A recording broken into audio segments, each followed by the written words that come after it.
So we've been on this road a time or two. Win one game and you lose two.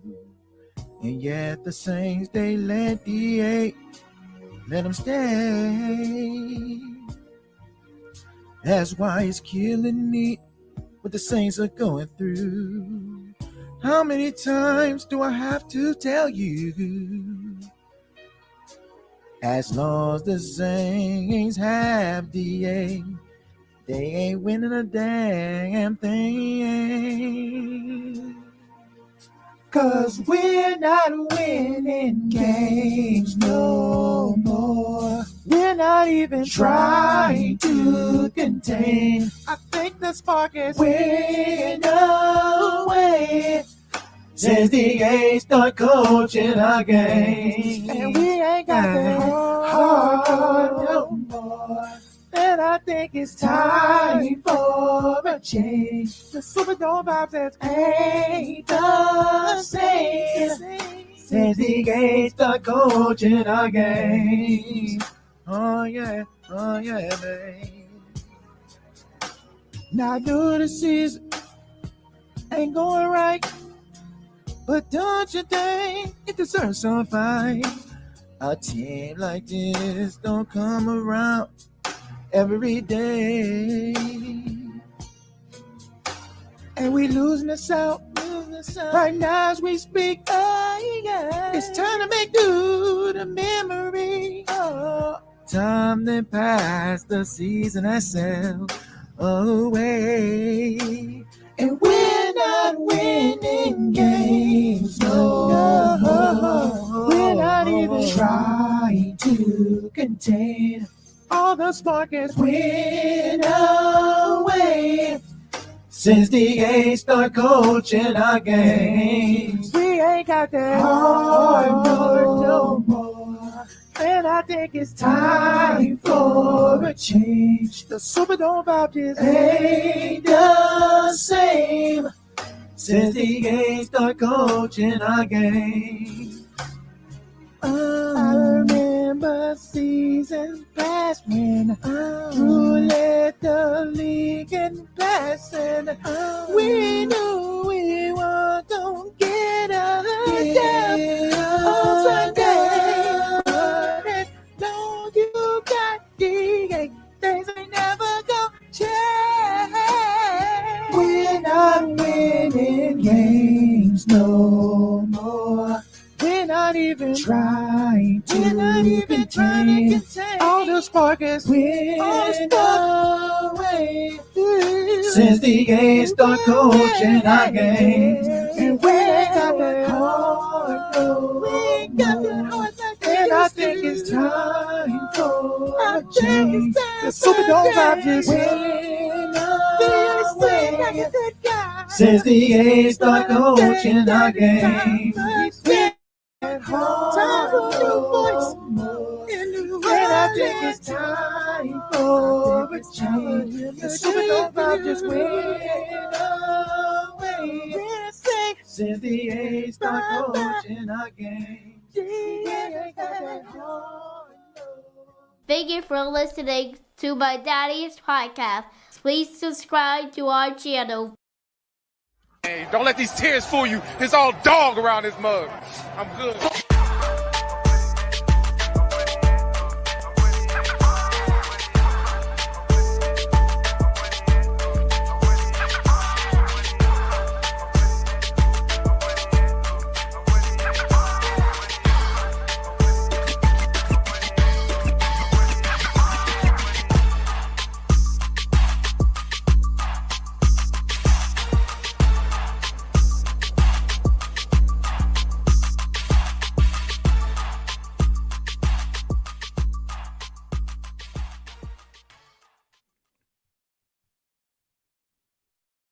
Hey, what's going on? Who That Nation? It is yours truly, Timothy J. Jones. And yes, I am the host of the State of the Saints podcast. Thank you so much for checking out the State of the Saints podcast, where we talk New Orleans Saints. A special shout out to everybody that's listening right now, no matter where you are, wherever you may be, whether you're at work, whether you're at home, whether you're on the go, wherever you're doing. I really do appreciate it. Know it's a little bit earlier than we've been doing shows lately, but I mean, I got a busy afternoon, so thought that I'll just go ahead and put a show out, talk a little bit about the New Orleans Saints and some of the injuries. Of course, we already know this is no surprise to absolutely no one. The New Orleans Saints still dealing with injuries to key players, and now the hits just keep on coming. There was a report that came out maybe, let's say, about a day ago. We didn't really touch on it last episode, but Rashid Shaheed is dealing with a significant knee injury. They said concerning. They used the word concerning, but we all know what that means, man. I mean, this is something very serious. We know what Rashid Shaheed is to the New Orleans Saints. Really good special teams player. He is an explosive wide receiver. Take the top off the defense. Always good for an explosive play in a game, rather it's a punt return or, you know, one of those deep passes down the field. So this is another hit to the New Orleans Saints. Of course, we know on Sunday, Chris Olave left the game with a concussion, and this is something that's concerning as well. I mean, Chris Olave has had a concussion and has been knocked out of a game every single year since he got into the NFL, and he's even dealt with concussions when he was at Ohio State. I think he even missed the game due to a concussion when he was at Ohio State. But, I mean, these two guys are pretty much the offense when it comes to the wide receiver group, and they have been since the beginning of the season. Now, there were some bright spots. Guys stepped up when Chris Olave left. We seen Juwan Johnson get involved. We seen Foster Moreau get involved. We seen Bub Means get involved. I mean, so that's a plus that those guys are stepping up because you don't have Shaheed and you don't have Olave. So that's a positive thing. But this is just something that we've discussed at the beginning of the season. I think we've all had our concerns. I know that I've talked about that quite often. I'm talking the wide receiver position and how top heavy it was. I asked the question, and you asked the question, what would happen if Chris Olave and Rashid Shaheed go down in a football game? Well, what happens then? I mean, it is a huge drop-off from these two individuals. And now the New Orleans Saints are trying to figure things out. It's just unbelievable, man. And the Saints, to me, had the nerve to get rid of A.T. Perry as if they had that luxury.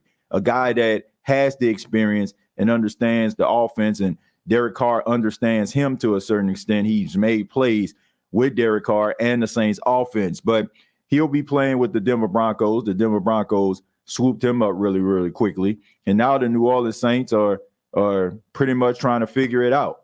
And I mentioned, you know, it's good to see Bub Means come in, make plays. Who would have thought? Juwan Johnson making plays, who would have thought? And Foster Moreau. And, you know, I don't want to beat up on Derek Carr because it just seems like every episode, it seems like we go in that direction. But I would be remiss if I didn't ask this question.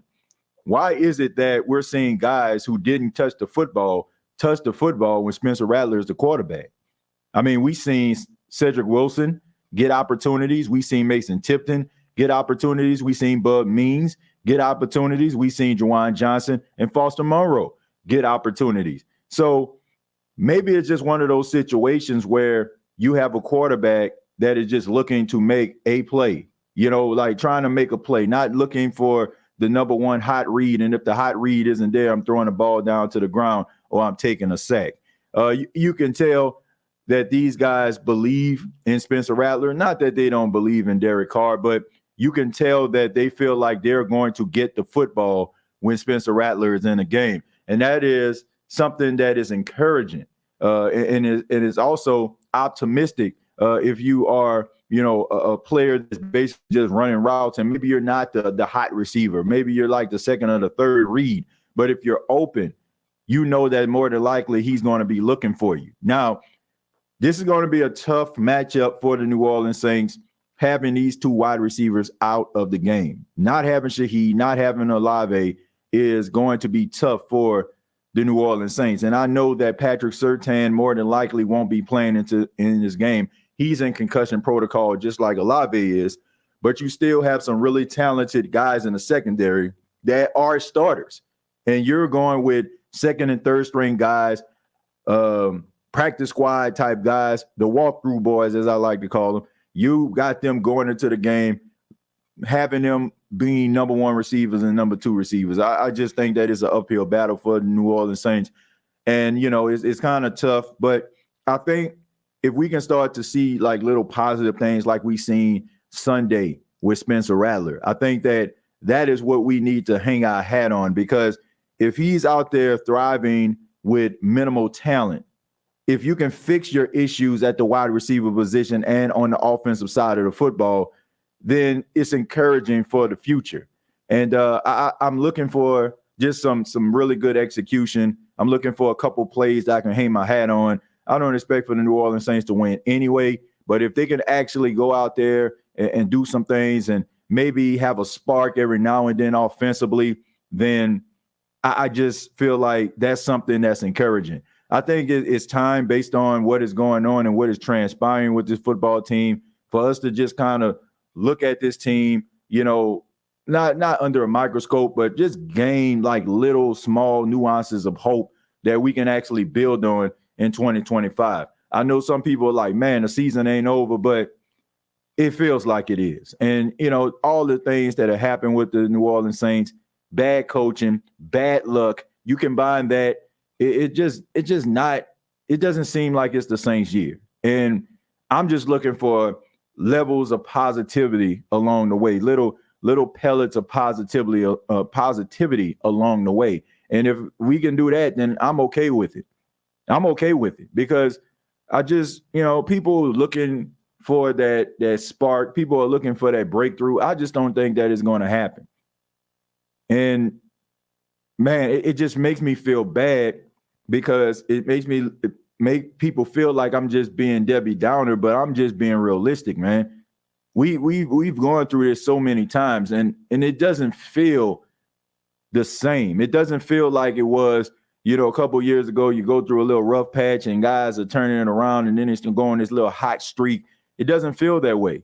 It doesn't feel like they're going to be able to turn a corner.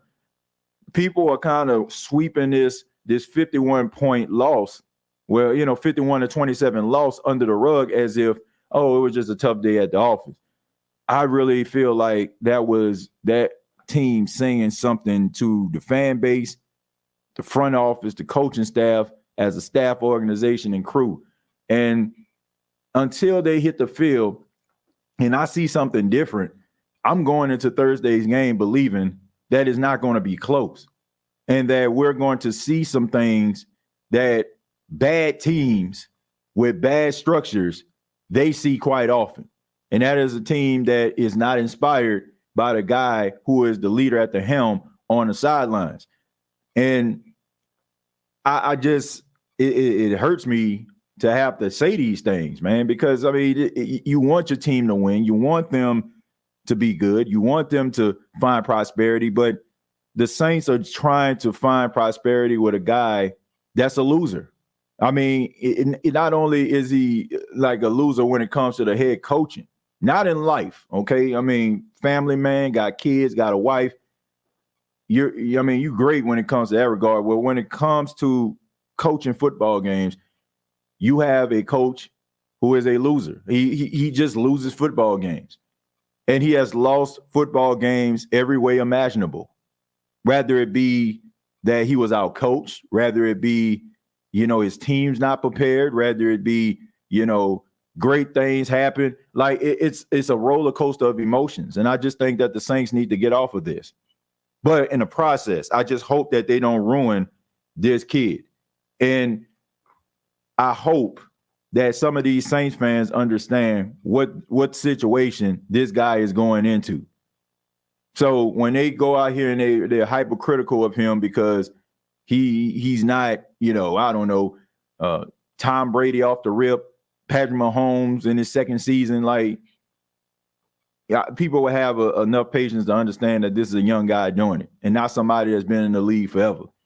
So as far as I'm concerned, man, as long as people be able to chill on that, which I know they won't, but for the most part, if most people can just chill on that and understand that this guy is basically going into games handcuffed and you're not putting them in the best position to succeed. As long as people understand that, the offense is what it is, I think he'll be fine. But I think that these reps that he's actually getting under these circumstances could help him. And I'm just looking for the positive parts of the Saints offense and Spencer Rattler and what they can bring to the table. And that's good enough for me. That's the way I'm evaluating. I'm not looking at the Saints as a playoff team or a team that's going to win the division, because you ain't doing none of that until Dennis Allen is gone. It's just the reality of it. The dude is not going to give you what you need. And right now he's killing a fan base. He's killing a city. He's killing the energy.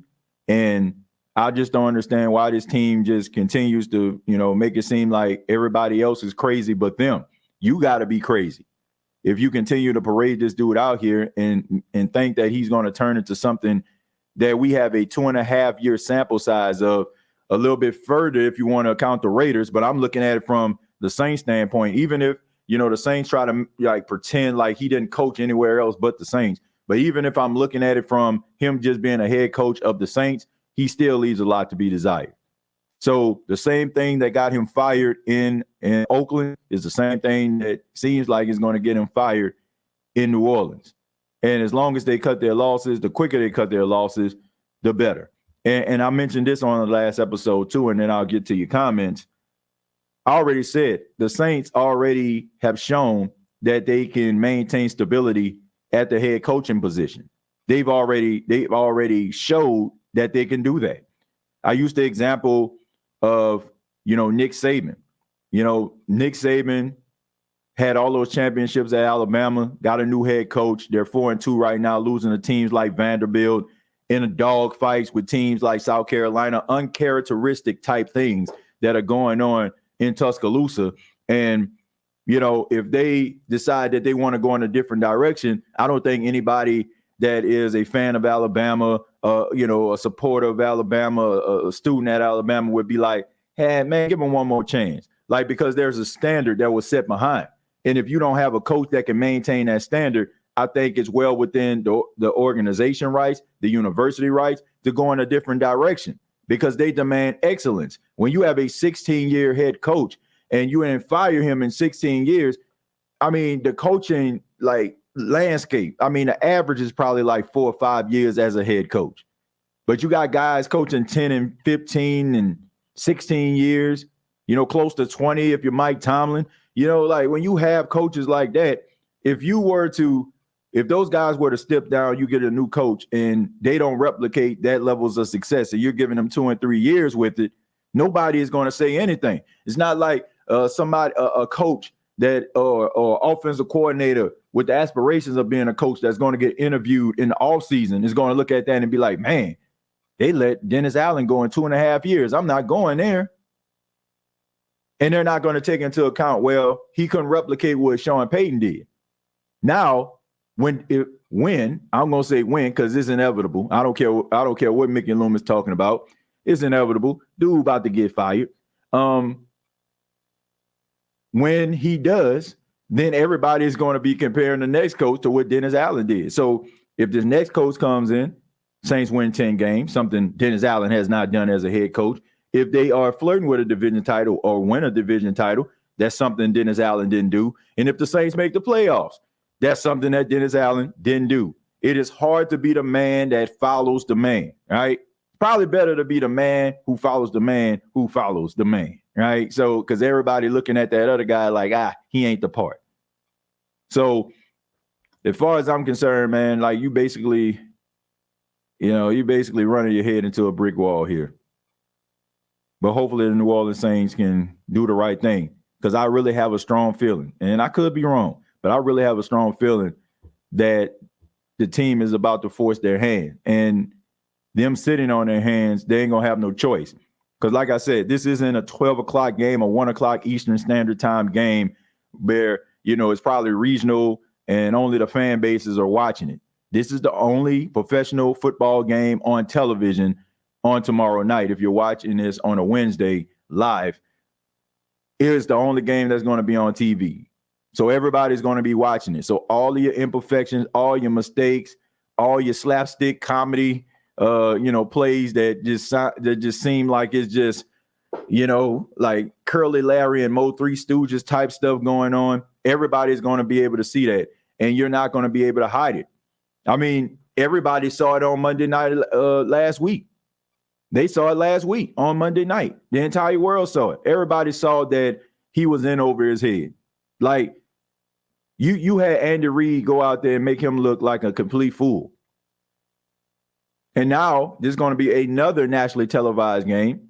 And like I said, my feeling is that it's not going to be good. And it's going to be 2 nationally televised games. And then people are going to start looking at you because you're not making the right decisions. They're going to wonder what the heck is going on with them. Or they probably won't, because this is exactly what the national media, this is exactly what people want anyway, right? I told you the NFL is about parity. It's about those narratives. That's why they love trying to big up these Dallas Cowboys. And no matter how trash they are, they're always going to start shows talking about them or trying to make people feel like they're worth talking about. Why? Because there was a point in time when the Dallas Cowboys were really good and they got a strong fan base. The Saints historically are known for not being very good. So if they can go back to being the way that they were, and it means that the NFL doesn't have to talk about them anymore, I don't feel like they will have an issue with it. So it's a matter of who you want to be, right? Do you want to be that team that nobody seems to feel like is going to do anything, and you're just there, you're just existing in the world that is the NFL, kind of like the Carolina Panthers are right now? Are you going to just be that, or are you going to cut your losses and try to get yourself back into the room? Because I used on the last episode again, Mickey Loomis is acting like he still get the VIP treatment in the club, like he's still getting bottle service. You are not, my friend. You are not. You are the guy who is sitting, on the bar stool, looking up at all of the head honchos and the big wigs party in the luxury suites. That's what you are. You think you're coming to the door with your name on the list and they telling you, nah, we don't see you on there. That's what you are right now. So you're not the man anymore. And talking about what y'all used to be, like, it just makes you sound pathetic. It just makes you sound pathetic. Oh, we did this. Well, you did it. Keyword is did. It's past tense, which means that you used to do it, but not anymore. So you can't big up, what you used to do to try to validate what you are right now, because everybody can see it. And right now, everybody sees that this team is not very good. Sean, thank you very much for the $5. Says, man, it seemed like every time we lose, the Saints done broke some embarrassing stat. Then after the game, DA acts like everything is fine. Well, that's the thing. He has no choice to act like everything is fine. He has no choice but to do that, right? Because he can't go to he could, but not in his wheelhouse. He's not going to call anybody out. He'll probably call out the undrafted guy who he was just happy to be on the team. He will probably call out a guy who's a 4th or a 5th round pick, but he ain't calling out Paulson or Debo. He ain't calling out none of those guys who who are starters that's probably making millions upon millions of dollars. And I honestly feel like that is the issue. Guys make mistakes over and over again. They miss tackles over and over again. And you know what he does? He just allows them to kind of go through the motions. No real accountability. Like, how about benching somebody? Like, I don't care if it's Paulson Adebo. I don't care if Paulson Adebo gives up a pass interference in the next play, giving up, he catching the interception. I don't care. The guy is making plays that is costing the team yards and giving the opposition opportunities to score. How about benching him and putting in Kool-Aid McKinstry? Giving them opportunity to maybe think about something. Guy fumbles the football. It doesn't matter. Don't matter. He'll come back right back out there again like ain't nothing happened. There's no accountability here. And then you also hear about, from some of these players about, guys, being in leadership roles and guys stepping up, and everybody seems to kind of be going through their own motions, right? Emotions. They're going through their own emotions about certain situations. Well, I'm looking at myself. Well, if you can't have a conversation and be able to hold guys accountable, what kind of team do you have? It just seems like to me, like there's nobody in that locker room that is holding this team to a certain standard. And, I don't get it. I don't get it. That's why I feel like it's time for some new blood up in that thing, man. It's time for some new leadership inside of there. Because I just feel like they have a lot of guys in there that just kind of, they're like, man, okay, I did what I needed to do. He ain't do what he needed to do. But that's not even on them. That's on the coaches to be able to call it out. But the coach ain't calling it out, and he's being passive, and he is allowing these situations to continue to rear their ugly heads without any type of reprimand about it or anything to happen. Now, all of a sudden, like, how do you expect anybody else to respond to that? Like, if you know that you can make a mistake over and over and over again, and ain't nobody going to take my job. And if you look at the pecking order of the New Orleans Saints as far as the depth chart, like when guys make mistakes over and over again, you looking around and the guy next to you can barely even get any type of snaps. Like, as bad, he's just as worse as you. If like he's borderline XFL, UFFL, Canadian Football League type material. So if you go out there and be like, man, I'm going to bench you, you're going to bench me for that? That's the problem. That's what happens when you keep kicking a can down the road and you keep whiffing on draft picks and your depth chart is not where it needs to be. And you got a second-round wide receiver or first-round wide receiver who not looking apart. I'm not saying that this is the case. I'm using it for an example. Now you have a first-round, second-round that don't look the part. He doesn't care because he knows that undrafted guy is not going to beat him out. And he know more than likely you ain't about to put him on the field because you're going to sit me on the bench and I'm making X, $10, $15 million a year. And this guy's making $100,000 a year.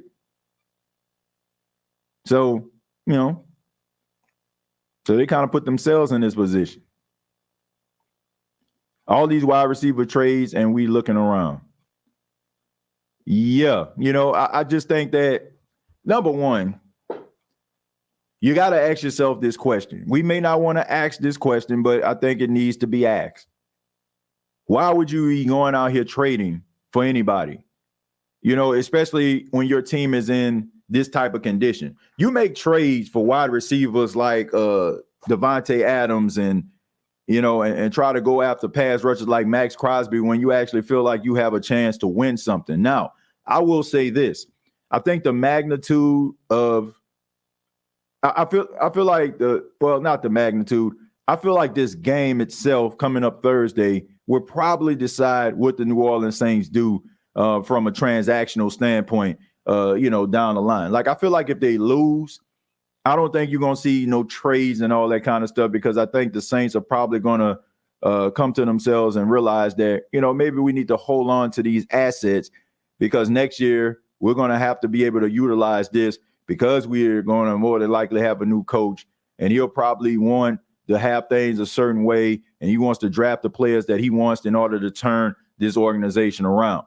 But I feel like if they end up winning this football game in a fashion that they do, maybe that will probably instill in them, okay, man, let's try to be competitive down the stretch. And you'll probably see them trying to make a trade for a Mike Williams or one of these other receivers that are available right now. But if I'm the New Orleans Saints, I'm holding on to all of my assets because you got to make this team look as appealing as possible for the next guy that you try to get into this organization. You don't want to leave him, basically handicapped or his handcuffed or his hands cuffed with some of the decisions. And I definitely don't feel like you need to be breaking the bank or exhausting your checkbook for Dennis Allen, because Dennis Allen ain't going to do nothing. Like, Dennis Allen is not going to give you that level of success. I think we have a large enough sample size once again to know that that's not the case. He's not going to give you anything. So why break the bank for a coach that deep down inside is not going to get you the results that you seek, no matter what the circumstances are? So there you go. Our corners can shut down those Denver receivers. I'm pretty sure they can. This isn't a talent thing that we're talking about here. It's a mind frame, right? It's a mentality. It's just the vibes that are around this organization. And I just feel like guys are just kind of just going through the motions. We know they can do it. I just don't feel like, those guys think that this Dennis Allen is going to put them in a position to succeed. Y'all was on apology tours for Dennis Allen. Derek Carr have that same energy for Trevor Penny. Can he work on getting better? Yes, but his season isn't nowhere near as bad as expected. Yeah, man, look, I think Trevor Penny has done a really, really good job. I think that he has really improved as a player, and you got to give him credit where credit is due. He's been criticized by myself and so many others, and people are wondering, like, was he salvageable at all? But he has been one of the bright spots of the offensive line. Him and Tallahassee Fuaga, yeah, they have, they'll have a holding penalty, a personal foul penalty if you're Trevor Penning. But for the most part, man, you feel like those two guys you probably can do something with. If you add to the interior. To me personally, I'll keep Eric McCoy. I have question marks about Ruiz, and I definitely will be trying to draft a left guard. That would be what I would be trying to do if I was the New Orleans Saints going into 2025. But I think that he has improved.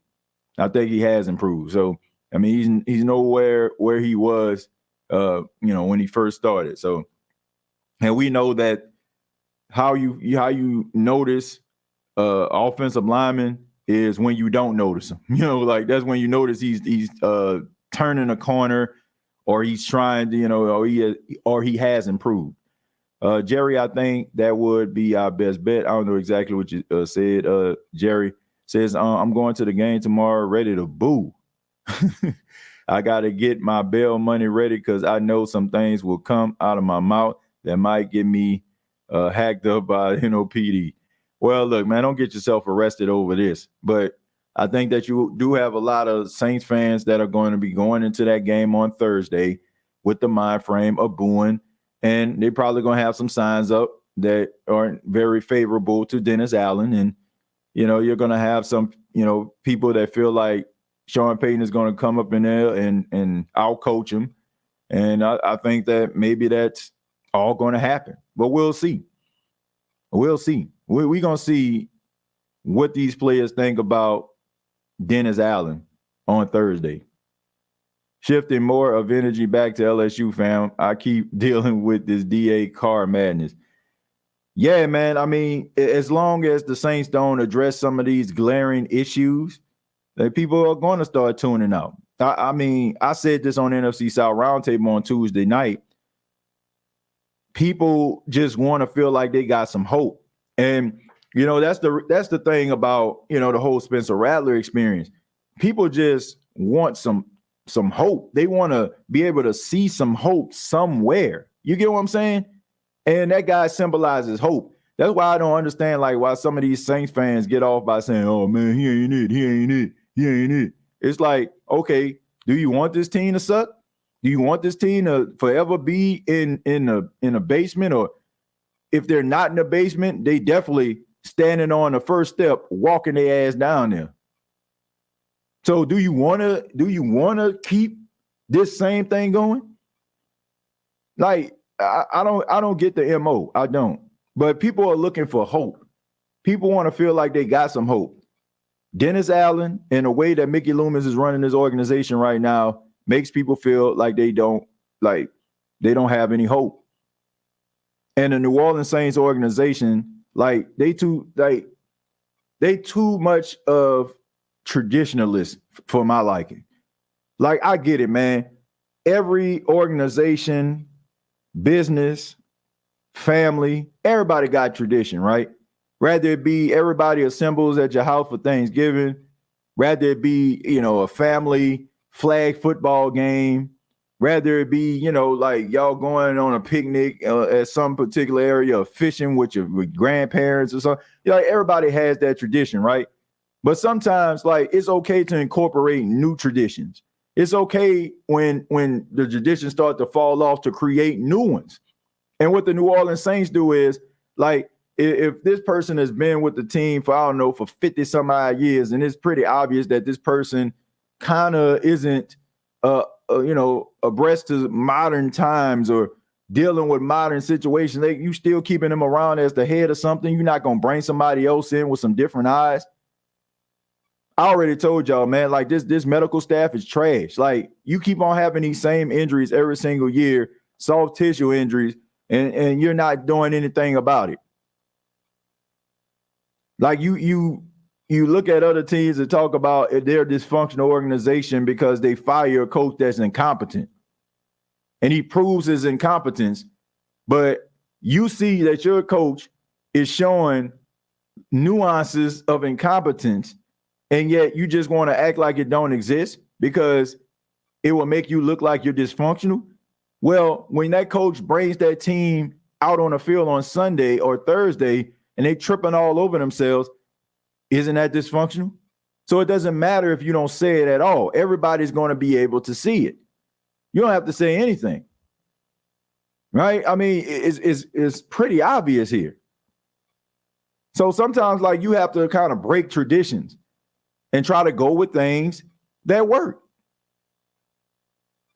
And you can't be afraid. You can't just look at, oh, man, this person they're such a great person. They've been with this organization for so long. They've done so many amazing things. I'm pretty sure they have. I'm pretty sure they have done some amazing things, folks. But guess what? Everything must come to an end, man. And you don't want to be, so loyal to something that you end up like jeopardizing everything. Like, man, you can't, I don't know, man. You like this is like accessory. This is like accessory of the highest order, if you ask me. Like you just, it's like a person that did a crime, right? Oh, this is my girl, this is my guy right here. I don't want him to go to jail, man. Like, man, I gotta ride with him. I gotta roll with him. Like, dude, like, bruh, if you did the crime, you gotta do the time, man. I'm sorry. I don't care how cool we are. If you did the crime, you gotta do that time, man. And this man is like killing this football team right now. And you can't just start looking at yourself like, man, what people gonna think about me? Because I guarantee you, people will think much more of you by letting this dude go, because we all know that he isn't the answer, than it would be you trying to keep him around. Because that just makes us feel like you just power hungry and you just understand your power and you just don't care about what people think. And and the longer this goes on and lingers, it makes me feel like maybe Mickey Loomis is in a position where he always wanted to be throughout the years, but Sean Payton's shadow was just too big and it overshadowed his, right? And now he has an opportunity to actually feel like he's empowered. I think with Sean, he didn't feel that way because Sean won a bunch of games. Sean was the most successful coach that the Saints ever had. And Sean basically called the shots. If Sean wanted a certain player, they got him. If Sean wanted black towels on every seat in the Superdome for an Atlanta Falcon game or something like that, he got it. If he wanted something on the scoreboard, he got it. But now it's like you have a passive aggressive coach that, okay, I'm gonna set you up right here. And it makes you feel like you're empowered because you know that, he is not all that. So I'm just wondering at this point, like, is this one of those moments where you're keeping this guy around because it makes you feel empowered? Something that you haven't been for 16 years. Because it has to be something. Because there's no way that you can look at this guy and tell me that you can't do better than this. I mean, this guy went on WWL radio, Who That Nation and sports fans, and says we got to look beyond the results. And the first thing anybody will tell you in the NFL, it is a results-driven business. So if you're in a results-driven business, how in God's name are you supposed to look past the results? Like, that doesn't make sense anywhere. The NFL is about results. I don't care how close you are to winning. If you're not winning, you're not doing anything. Nobody cares about how close you were if it doesn't equate to success. So what are you doing? It's a results-driven business, and this guy is telling us to look past the results. Terrible. Rattler put up the most points in the first start with backups than all the quarterbacks in his draft class. That's something to look at. He belongs, Nana. He belongs in the NFL. I think that's pretty obvious. Even if you are skeptical about him, you have to believe that this guy belongs in the NFL. Y'all know what, Who That Nation, I love my Saints, but I'm doing just like I did when I got tired of Jim Haslett. Just don't watch them or worry myself.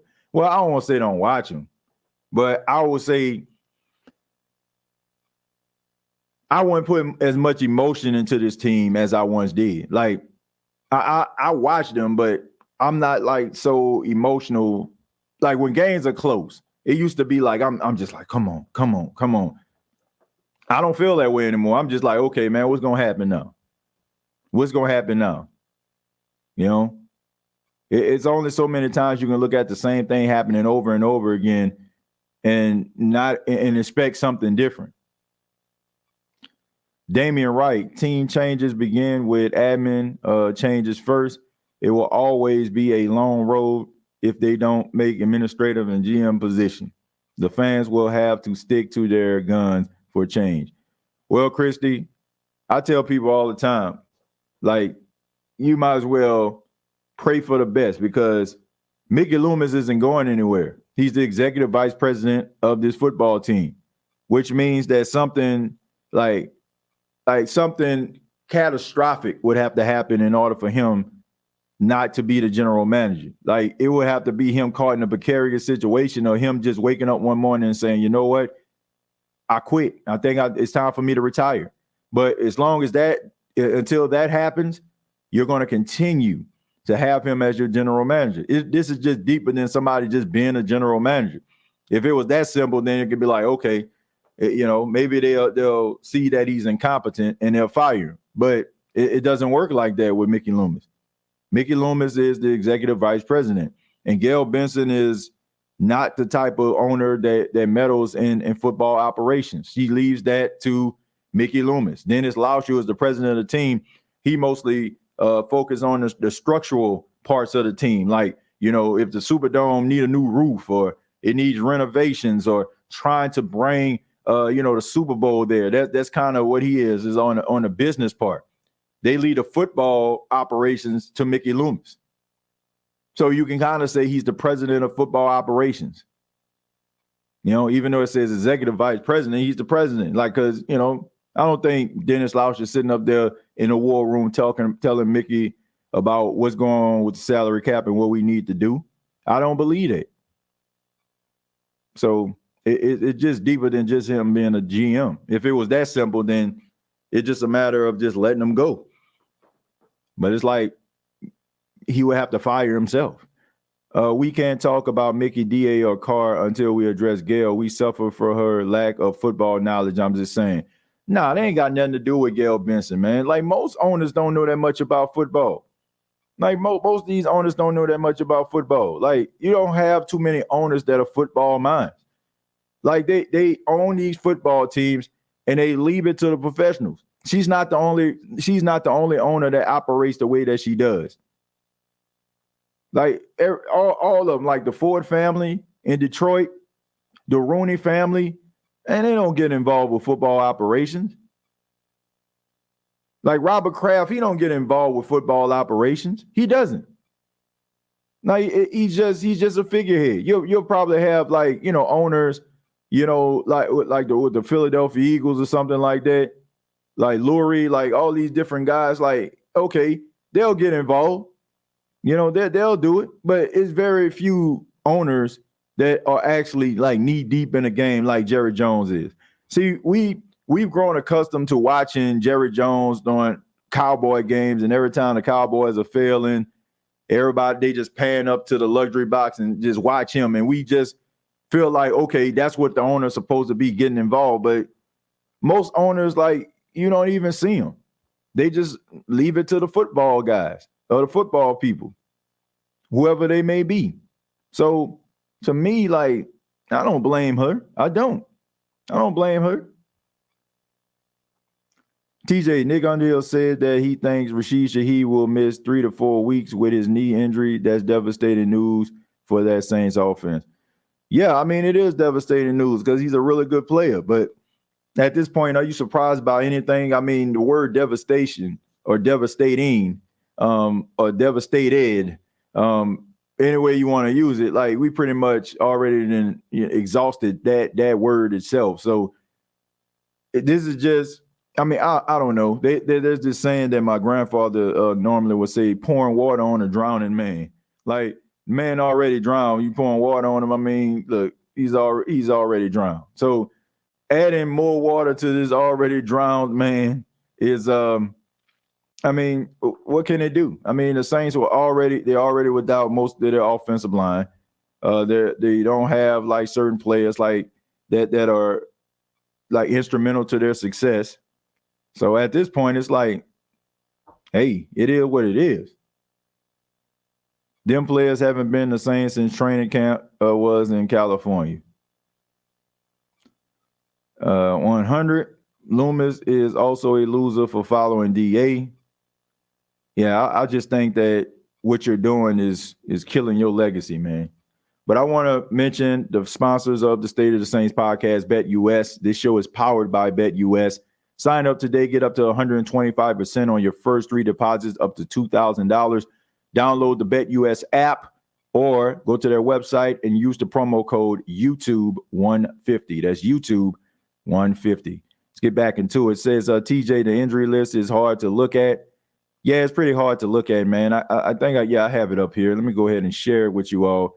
Yeah, the injury list. I mean, like I said, at this point, it's just basically insult to injury here. When you look at it, to be honest with you, when I look at this injury list, I'm just like, it is what it is. You got Cesar Ruiz. Let me see. Is it pulled up? Okay, it is. Says Cesar Ruiz, knee injury, didn't practice.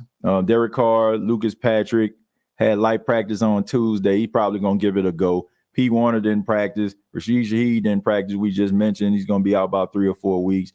Chris Olave has a concussion. He's in a concussion protocol, so he's not playing.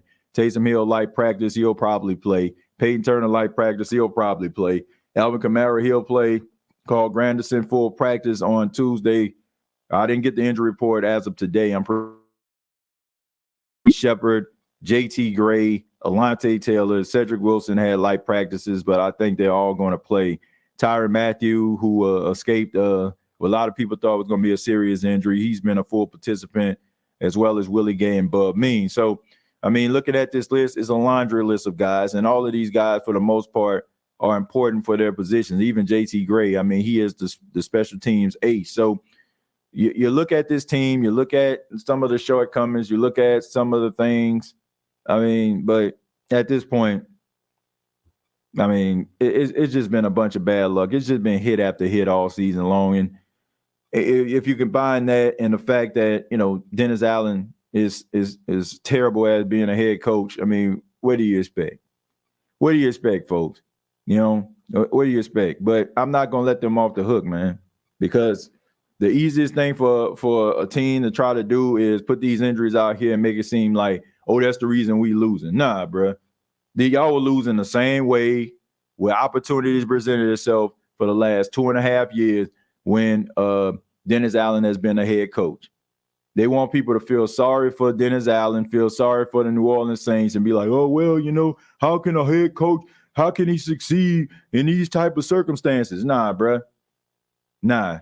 He's not succeeding because he's terrible. That is just that plain and simple. I've said this before, and I'm going to say it again. Dennis Allen is the type of coach that he needs to, just like his quarterback, Derek Carr, they need the perfect circumstances around them.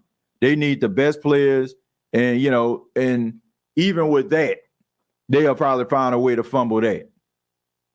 So to me, like, don't put these injuries out here trying to make us feel sorry and feel bad for Dennis Allen. Like that's the reason why he's terrible at what he's doing this season, because that's just not the case.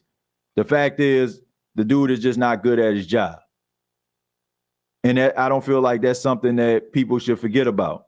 How can he win in these type of situations? Well, he wouldn't win if the situations were favorable. We've seen it. So I'm confident enough to say that. Says exactly, TJ, most of the teams, we have no idea who owns these teams. Tell me who owns the Cardinals, Chargers, or the Vikings. I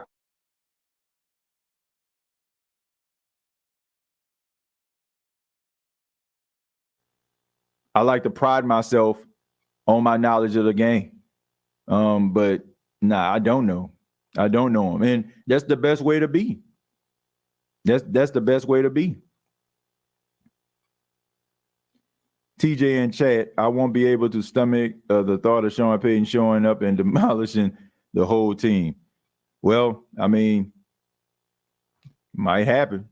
And then, I was looking at a tweet from Jeff Duncan. He was saying that, the Saints organization, some of them, are upset, about the way that Sean Payton left and stuff, and how they didn't even want to do the Ring of Honor or the celebration of Drew Brees on the same night Sean Payton was coming back. But I'm like, I get it, man. But at the same time, I mean, you can't take away what he did, even though, he basically lied to everybody and made it seem like, that's my biggest issue with Sean Payton.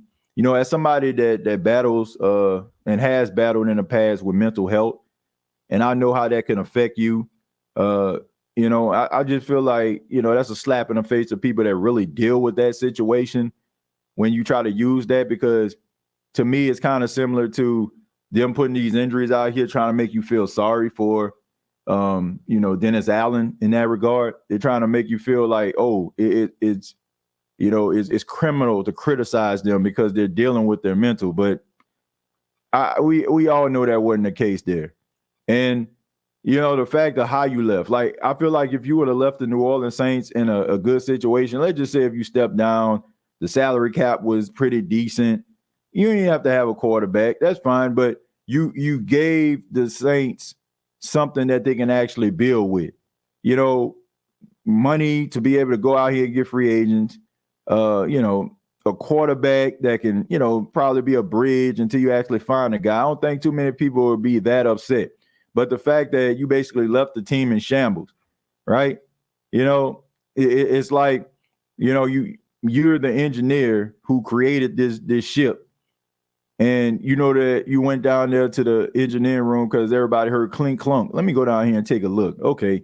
And this boat is about to explode. Well, hey, folks, I'll tell you what I'm going to do is I'm going to hop in this boat and I'm going to canoe my way. I seen shore. I think shore is maybe like 10 miles that way. I'm going to get on this boat and I'm going to canoe my way back to shore to let them know that the boat is in trouble. I'll be right back. And everybody looking like, man, is he going to come back? And then the next day, boom, you just hear this loud explosion coming from the bottom of the ship because the ship just exploded and everybody on board is about to sink. That is what happened. And that's how people feel. You left this organization in a bad spot. It's not the fact that he left, it's how he left. So, at the end of the day, Yeah. Yeah, at the end of the day, man, it's like he just left his team in a bad situation. Asa said, TJ, listening to your podcast from yesterday, just wanted to say Peyton Manning wore 18. Yeah, Peyton Manning wore 18, but I still didn't like the number. Like, I don't know, man. I'm not feeling number 18. I'm just not, man. I mean, you can make a number yours, but it just, I don't know. Like those like number 18, like I don't know, man. I don't know. Let's see, TJ, I seen that play out in my head. Well, that's what we're here for, man. We try to use examples that, and try to make illustrations that people can understand and they can actually, see in their mind. But yeah, man, the guy just basically abandoned ship on us, man. Dear Sean Payton, please score 100 points tomorrow. Thanks in advance.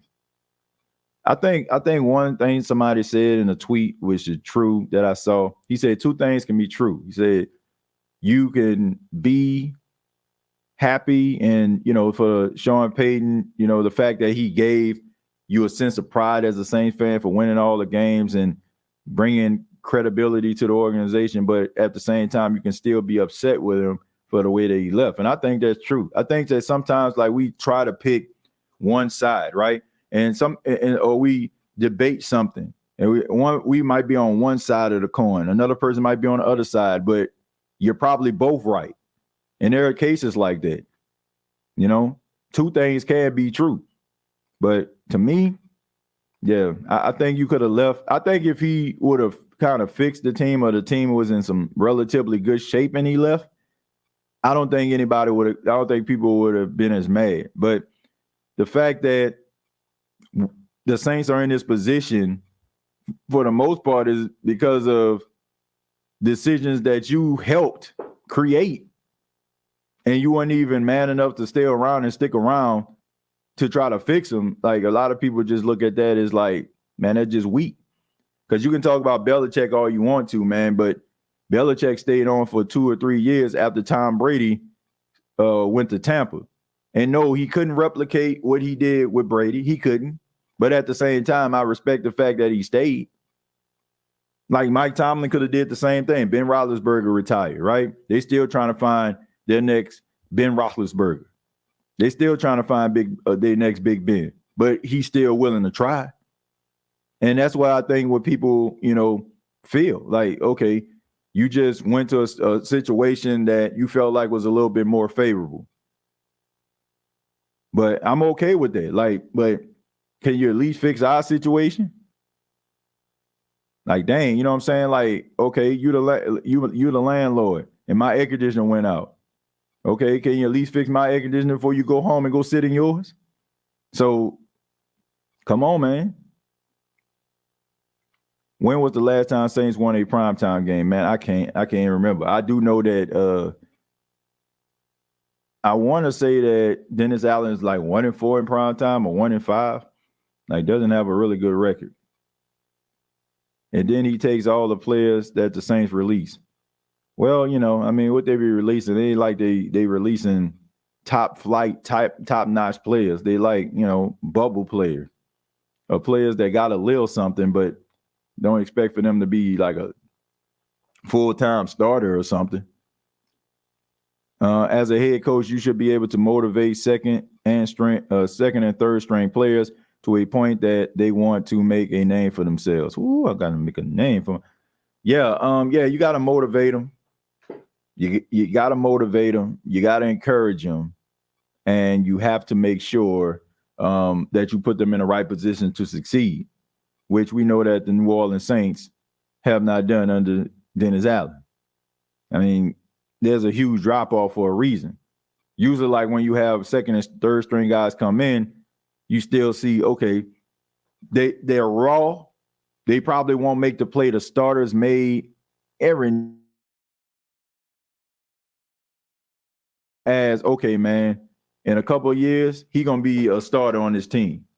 I haven't seen that from anybody. Like, there's not a player that I've seen that is in the rotation for the New Orleans Saints that I see that I'm like, man, next year, this dude going to be a beast. Think about it. Like, can you say that about Jordan Howden? No. Like, can you say that about any maybe Kool-Aid McKinstry or something like that? You know, maybe him, but you don't see too many players that's like, man, just give him a chance, just give him an opportunity. Like, there's a second string guy that's gonna come in and you feel like, okay, he could probably give you something, or you're excited about seeing him play. It's like a huge drop off. It's like you can see why they're back up. Like Anthony Orgy, for example. Like, I like him. I think that he's a smart, talented player, but you can tell like there's a huge drop off when he comes into the game and he doesn't make plays like nearly close to what P. Warner has done or close to what Willie Gay has done.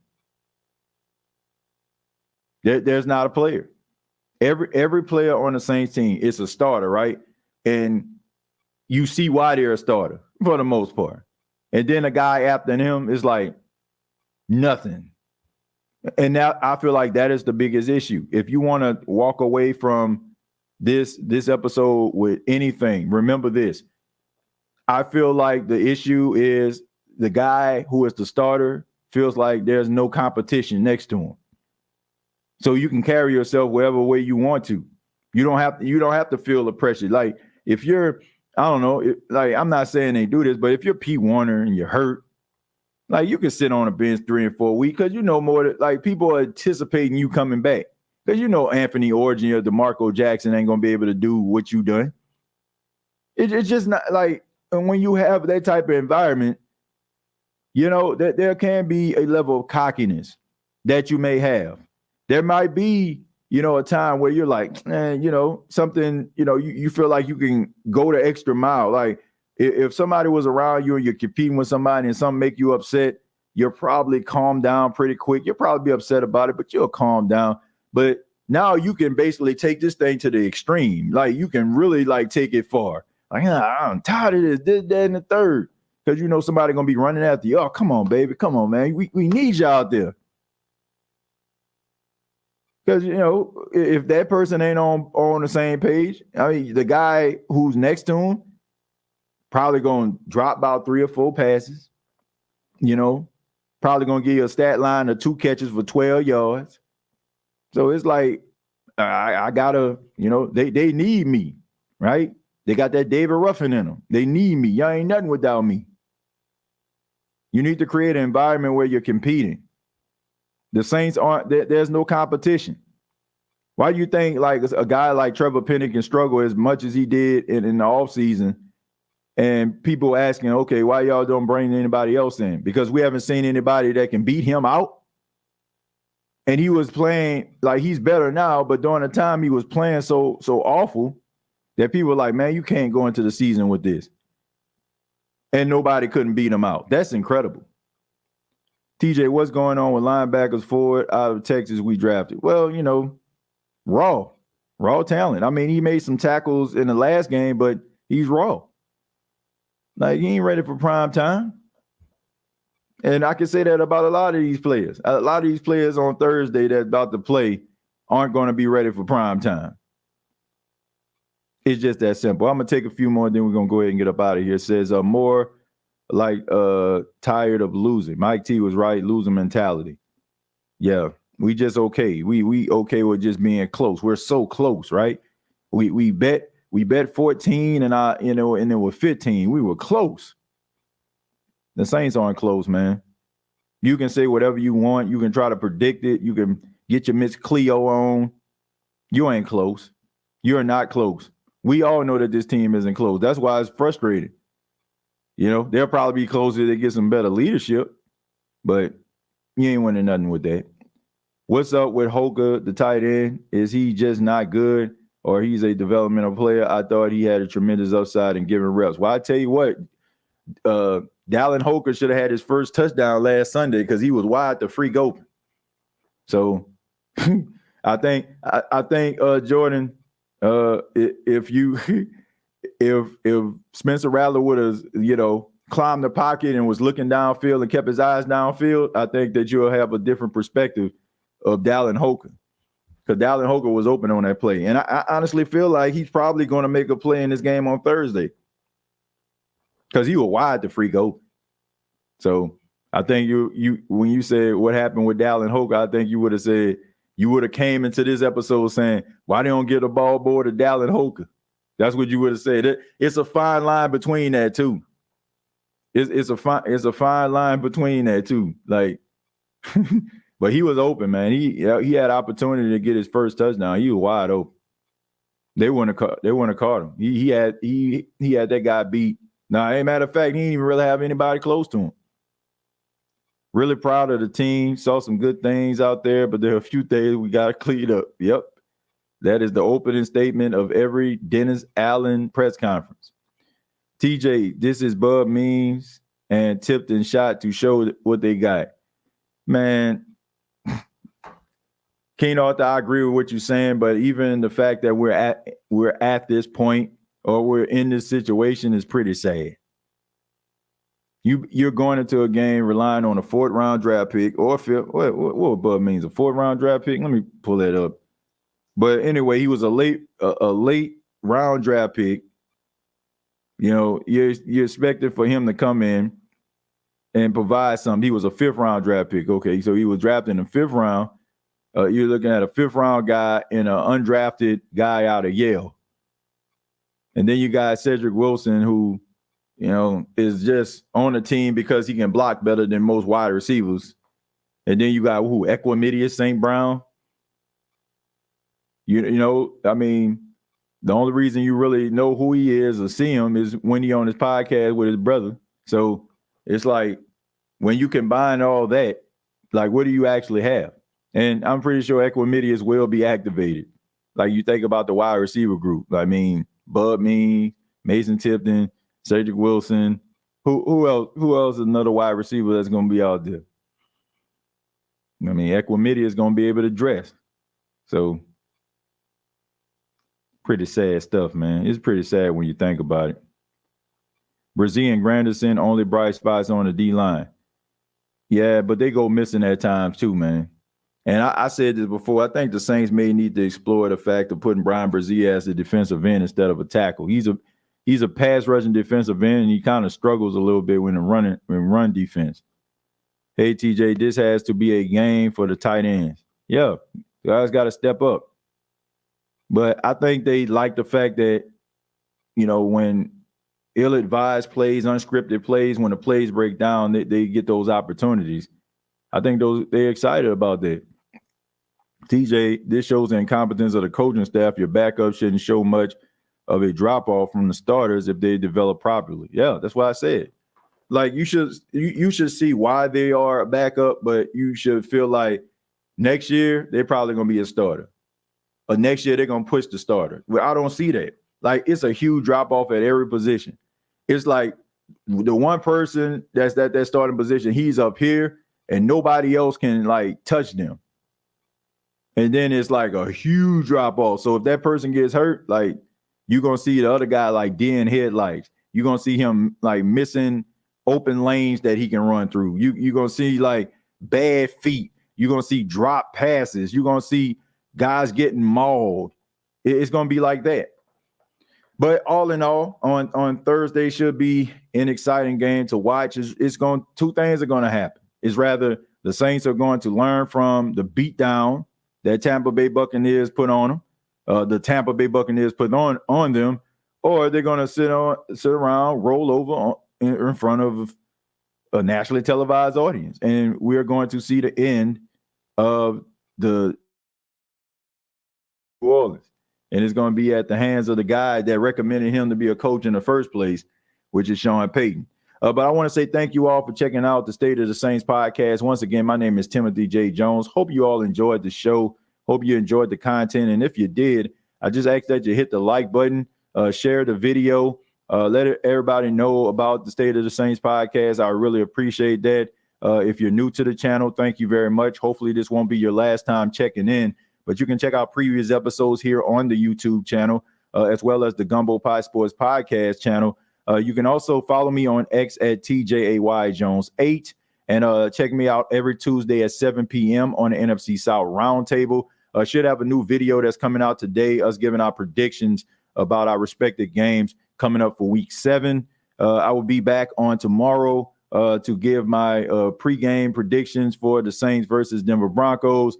And also we'll be going live after the game on Bleacher Report as well as here on the State of the Saints podcast. So it's unfortunate that these things are going on with the New Orleans Saints, but we're still here for you. We ain't going nowhere. Y'all already know this. And I appreciate the love and support from each and every one of you.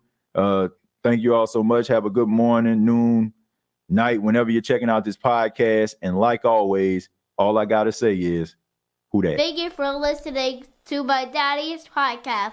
Please subscribe to our channel. Hey, don't let these tears fool you. It's all dog around this mug. I'm good.